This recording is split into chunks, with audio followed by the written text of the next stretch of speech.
Everyone, welcome back to another video on English for Programmers. Today we're going to be looking at 10,000 phrasal verbs. There are over 10,000 phrasal verbs in English. It's not efficient to memorize all of them, but you still need a way to learn them and hear them. So here is a list of phrasal verbs in the context of software engineering that you can use. Please enjoy. Number one is break down. It could mean mechanical failure, when a machine or vehicle stops functioning properly. For example, the car broke down on the way to work. Number two, emotional distress.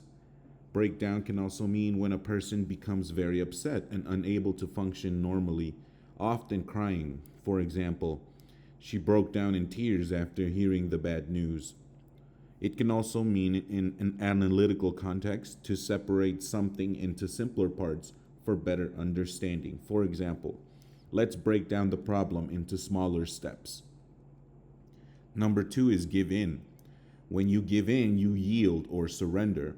You stop resisting a proposed solution or idea and agree to implement it.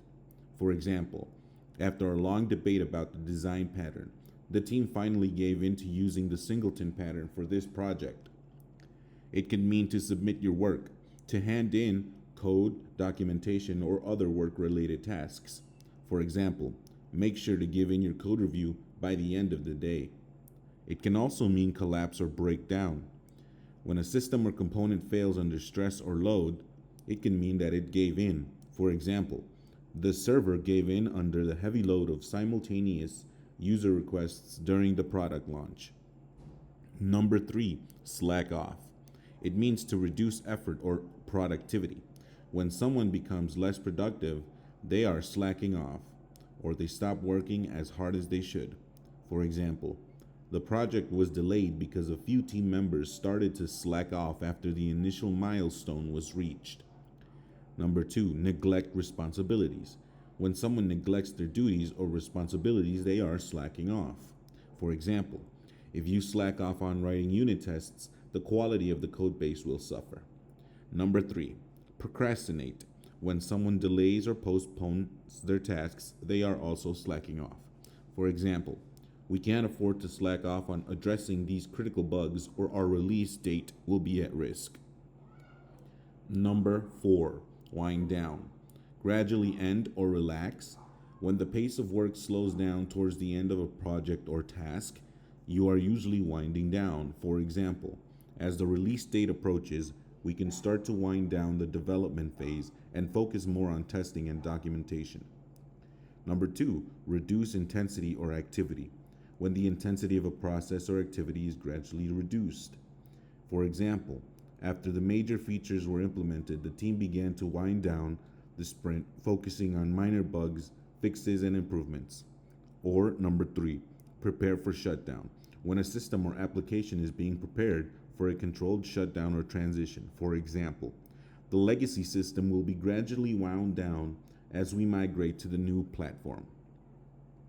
Number five, run into. It could mean to encounter a problem.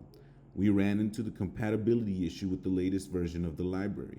It could also mean to meet someone unexpectedly, to encounter someone or something by chance.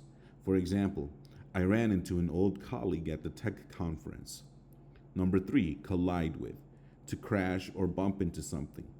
The process ran into an error when trying to access the database, but this is using an example in software engineering.